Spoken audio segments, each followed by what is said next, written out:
There's a moment in The Exorcist that destroys everyone who sees it. It's not the head spinning, not the projectile vomit, not even the crucifix scene that made audiences run screaming from theaters in 1973. It's simpler than that. It's watching a 12-year-old girl's eyes bright, innocent, full of childhood wonder, inexorably drain of everything human and fill with something else, something ancient, something hungry. Her name is Regan MacNeil, and her transformation from an innocent child into a vessel of pure malevolence isn't just the most terrifying possession story ever filmed. It's a masterclass in corrupting everything we hold sacred.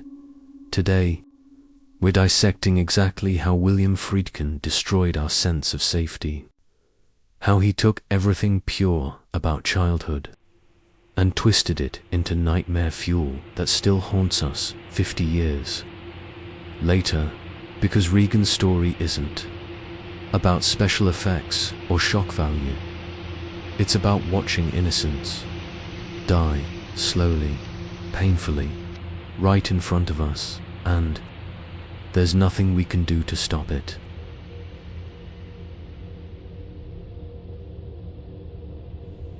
Georgetown, Washington, D.C., autumn 1973. Regan MacNeil is 12 years old.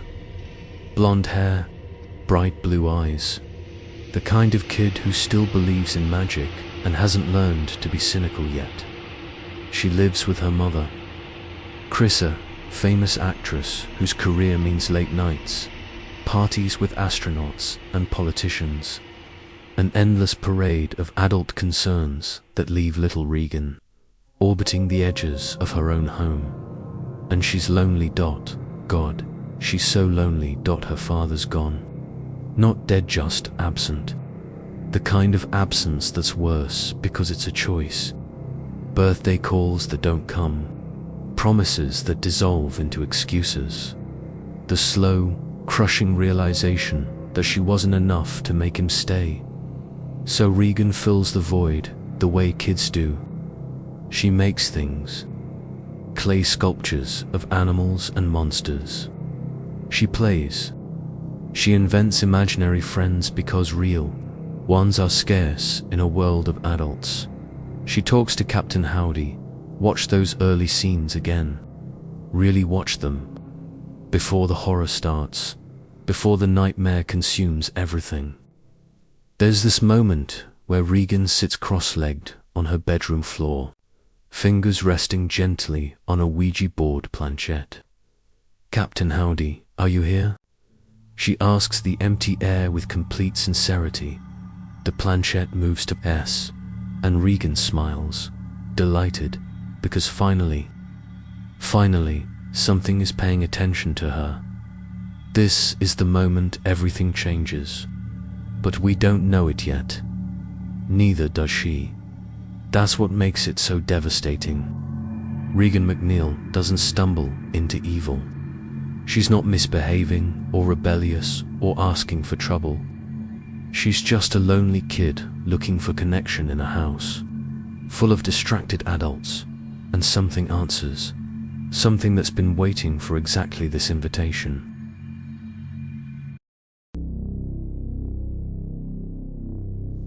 It starts so small, you almost miss it. Regan mentions her bed shaking. "It happens every night now, Mum. It wakes me up." Chris, exhausted from filming, barely looks up from her script. "Probably construction next door, sweetie. I'll have someone check it out." There is no construction next door. Then comes the language. Regan, sweet little Regan, who still says gosh and gee whiz, drops a casual curse word at breakfast. Nothing major, just jarring enough to make Chris do a double take. "Regan, where did you learn that word?" Regan blinks, confused. What word? She doesn't remember saying it. The household staff notices things too. Regan's room gets cold. Not chilly Arctic. In September, In Washington, D.C., the thermostat reads 68 degrees, but their breath fogs when they walk in. Regan starts sleepwalking. They find her standing in front of a window at 3 a.m., staring out at nothing, whispering to someone who isn't there. Captain Howdy says there's going to be a death soon. She mentions casually one morning over cereal. Chris laughs it off. Kids and their imaginations, right? But that night, during one of Chris's famous dinner parties, everything shifts.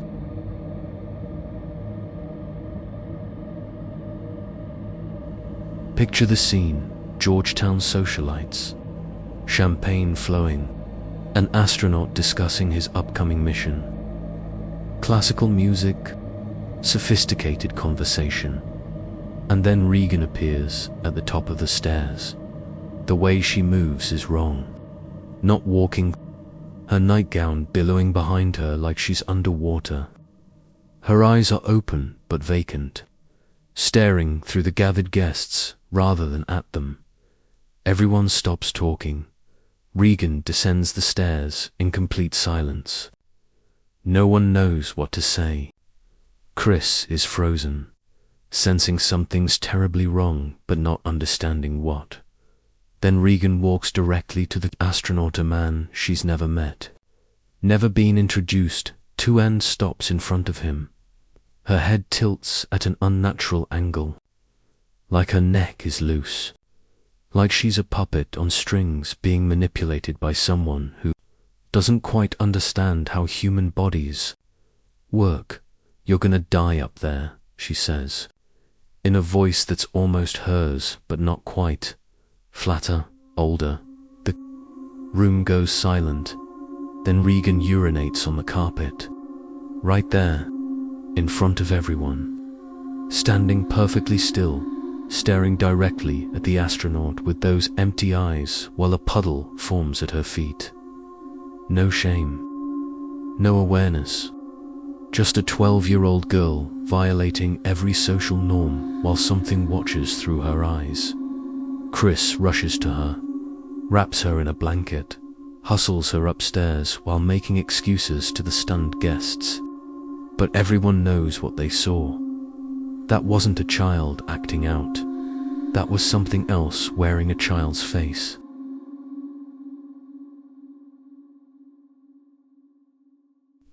Chris does what any modern, rational parent would do in 1973. She takes Regan to doctors. The best doctors, specialists. They're going to find something logical. A tumor, a disorder, something treatable. Something that makes sense. What follows is one of the most disturbing sequences in horror cinema, and it doesn't involve a single supernatural element. The medical tests are torture and are... Do you know what that is? They insert needles into a child's carotid artery in her neck, inject radioactive dye, then X-ray her brain while she's conscious. The machine is massive, mechanical, inhuman. It rotates around her head while she's strapped down, unable to move. Whimpering in pain and terror, Chris watches through the observation window, tears streaming down her face, as her daughter is subjected to medieval-looking procedures that would traumatize any child, and they find nothing. EEGs come back normal, brain scans clear, blood work unremarkable. The doctors grasp at straws. Could be a lesion we can't detect yet. Temporal lobe disorder, early onset schizophrenia, though the age is unusual. They prescribe Ritalin, then lithium, then combinations of medications that turn Regan into a zombie, glassy-eyed and shuffling. But don't stop the phenomena, because how do you medicate away something that isn't medical? The bed still shakes, violently, so hard the frame cracks and has to be replaced. Furniture moves when Regan enters a room, not sliding lift. A chest of drawers rises 6 inches off the floor and crashes back down. The temperature drops follow her like a shadow. Frost forms on windows in her presence and her voice. Oh God, her voice. It's changing.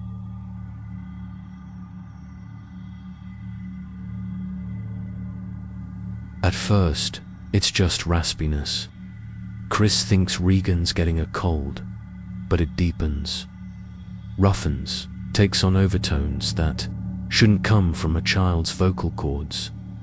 One night, Chris hears Regan talking in her bedroom, arguing with someone. The voice going back and forth, Regan's normal tones alternating with something else. Something that sounds like it's speaking through gravel and smoke. Chris opens the door. Regan is alone, sitting in the middle of her bed. The window is open despite being locked. Curtains billow in cold wind.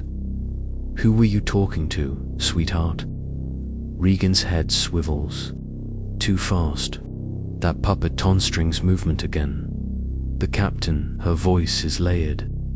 Two voices speaking simultaneously, her own and something underneath it. Like a second person whispering the same words, a half second behind. Captain Howdy. A smile spreads across Regan's face. Not a child's smile. Too wide. Too knowing. He likes you, Mummy. He says he's going to play a game with you. What kind of game? The smile grows impossibly wider. Hide and seek. He's going to hide inside me, and you're going to try to find where I went. That's when Chris realizes her daughter is already gone. Whatever's sitting in that bed, wearing Regan's face, smiling, that terrible smile, it's not her little girl anymore.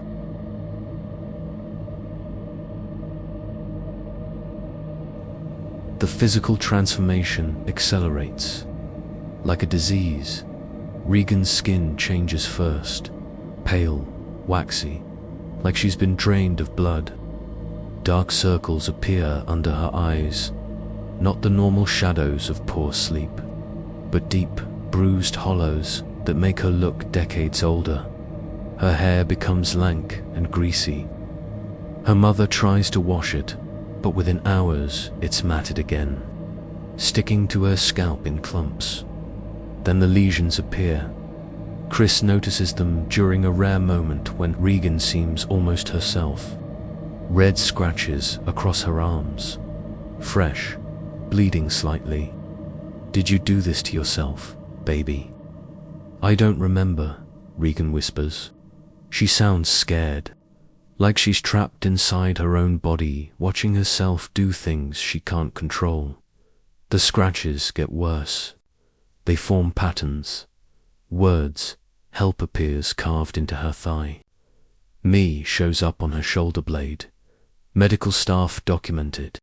They photograph the welts, but they have no explanation for wounds that appear within seconds when Regan is fully restrained and no sharp objects are present. One night, Chris is trying to bathe her daughter when she sees it, words rising on Regan's stomach. Like invisible fingers are writing from inside her skin. The flesh swells, reddens, forms letters 2 inches tall. Help, Mecris screams. The nurse comes running. They watch together as the words fade over the next 20 minutes, leaving only faint pink lines behind. That's the moment Chris knows this isn't medical. This isn't psychological. This is something else entirely.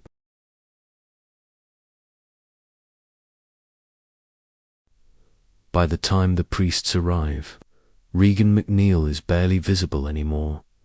What lies in that bed is something else. The voice is completely changed now.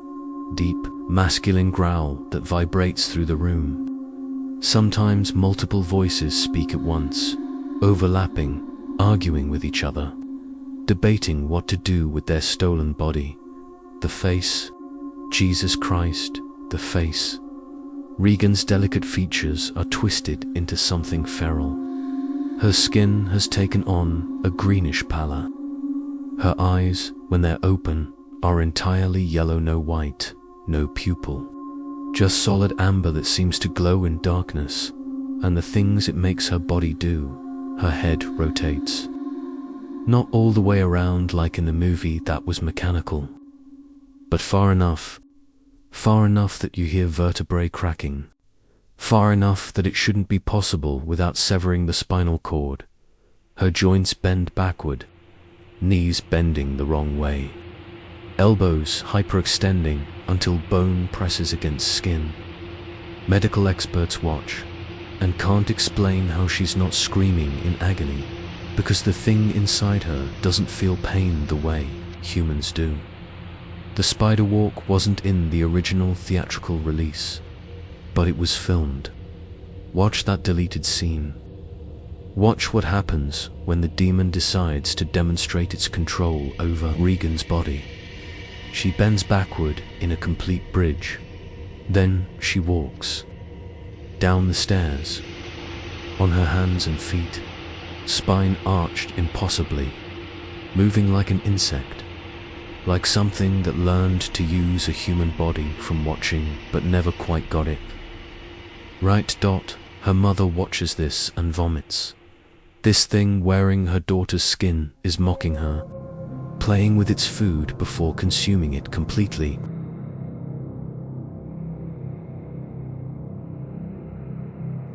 But the physical horror is almost bearable compared to what comes out of Regan's mouth. The demon doesn't just inhabit her body. It rifles through her memories like filing cabinets, pulling out her most private thoughts, her secret fears, her unspoken knowledge about everyone around her. It knows Chris's affair with the director. It describes it in graphic, pornographic detail while Chris weeps. Did he make you feel less alone? Less empty? Do you still feel empty, Chris? Want me to fill you up? It knows the house staff's hidden addictions, their criminal pasts, their sexual preferences.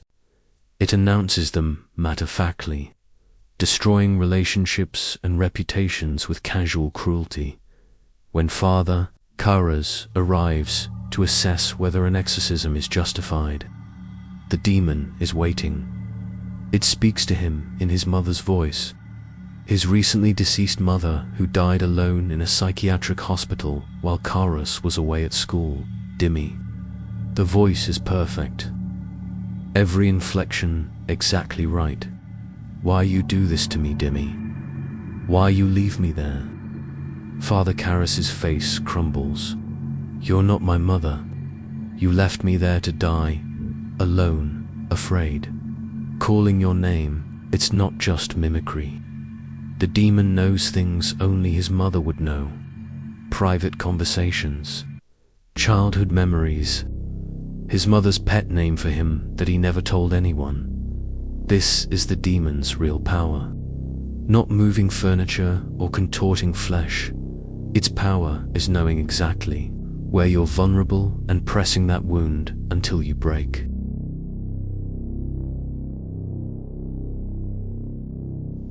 When Father Merrin finally arrives, you see the toll this battle has already taken. Merrin is old, frail. He has a heart condition. He's performed exorcisms before one in Africa that nearly killed him. He knows what he's walking into. The room is arctic. Their breath fogs. Frost forms intricate patterns on the windows, patterns that look almost like faces screaming. Regan is strapped to the bed. Medical restraints, the kind they use for violent psychiatric patients. She's shredded them before as Marin begins the Latin prayers of the rite of exorcism. Regan's body goes rigid. Every muscle locks. Her back arches so severely that only her head and heels touch the mattress. Then she levitates. Not movie magic in the film. You can see the wires if you look closely. But in that moment, the effect is absolute. This small, broken child's body rises off the bed, suspended by nothing, floating in mid-air while the demon screams through her mouth in languages that shouldn't exist. The battle lasts hours. Marin and Kara's prey in rotation, trading off when exhaustion threatens to overwhelm them. The demon uses every weapon as it makes Regan's body perform obscene acts. It vomits projectile streams of bile mixed with blood. It speaks prophecies about the priests' deaths. It mimics their loved ones' voices, begging them to stop, claiming the prayers are hurting the ones they're trying to save. And through it all, occasionally, desperately, you see Regan, her real voice, small, terrified, trapped. Help me. Father, please. It won't let me go. It's so cold in here. Those moments are worse than all the demon's theatrics, because they remind you this isn't just a horror movie monster. This is a child suffering, a soul in torment, a little girl who just wanted someone to pay attention to her and invited in something monstrous.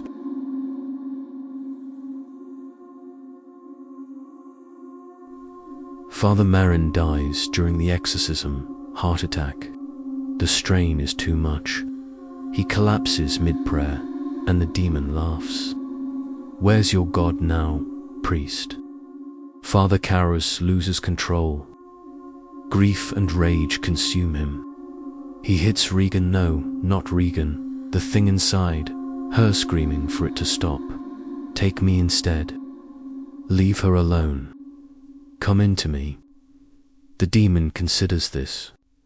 You can see it calculating, weighing options, deciding whether this new host might be more useful than it accepts.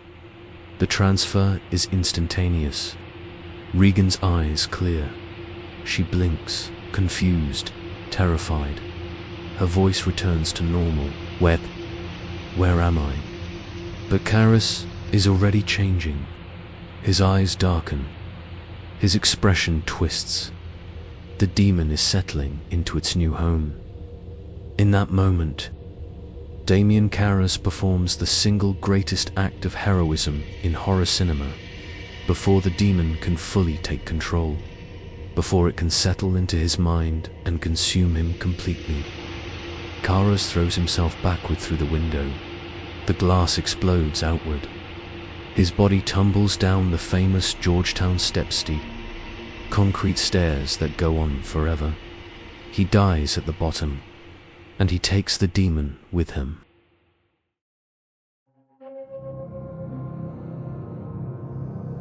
In the final scenes, we see Regan recovered. Her hair is clean and brushed. Her skin has color again. Her eyes are bright and human. She's packing to leave with her mother. They're moving away, leaving Georgetown and its nightmare behind. Father Dyer comes to say goodbye. He's wearing Karras's college medalla, reminder of the man who saved her. Regan looks at it. Her hand reaches up to touch it, and for just a moment, something flickers across her face. Not memory exactly, but recognition, a shadow of awareness. She kisses Father Dyer's cheek. I feel like I know you, she says softly, but I don't remember from where. She doesn't remember any of it, not the possession, not the exorcism, not the months of torture her body endured. It's a mercy, the human mind's way of protecting itself from trauma too severe to process, but everyone else remembers. Chris will never forget, watching her daughter's face twist into something inhuman. Father Dyer will never forget his friends' sacrifice. The medical staff will never forget the impossible things they witnessed. And we, the audience, will never forget what we saw happen to that innocent child.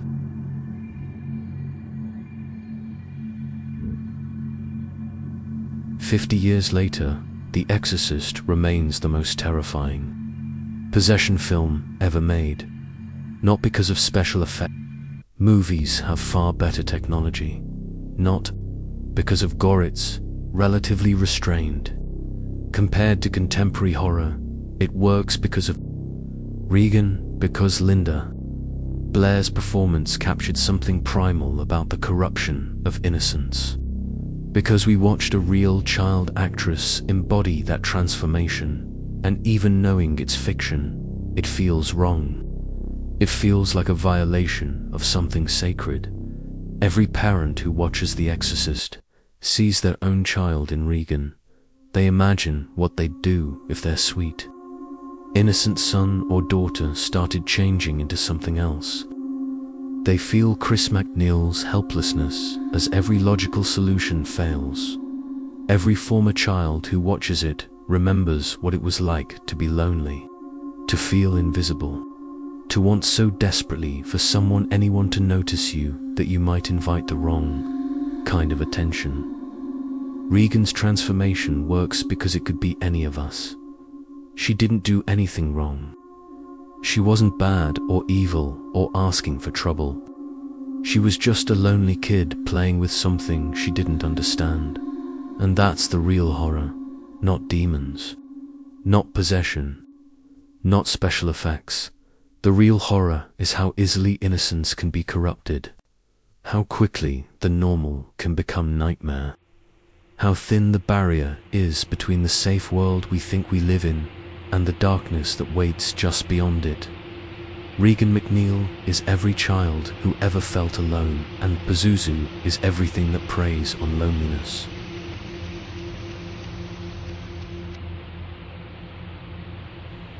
The image of Regan's possessed face has become cultural shorthand for demonic evil. That pale, scarred visage, those yellow eyes, that inhuman smile, it's been parodied, referenced, copied, imitated in hundreds of horror films since, but none have matched it because none have had the courage to commit so completely to corrupting childhood innocence. Modern horror films flinch away from it.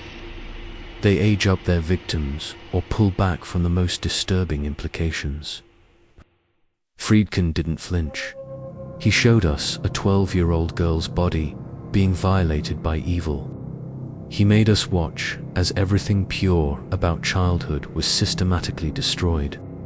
He forced us to confront the possibility that innocence isn't protected, that there's no cosmic law preventing the corruption of children. And that's why it still works. That's why people who saw The Exorcist in 1973 still have nightmares about it. Why it's been called the scariest movie ever. Made not because of what it shows us, because of what it forces us to imagine happening to the children we love.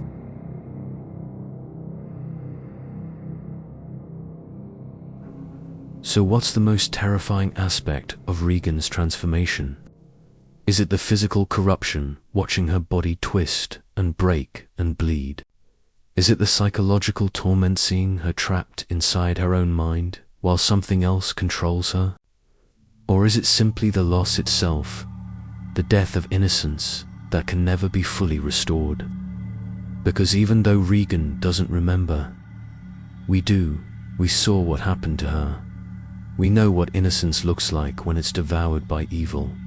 And we know that somewhere, in some Georgetown bedroom, a lonely child might right now be playing with a Ouija board, calling out to the darkness, inviting in something that's always listening, always waiting, always hungry.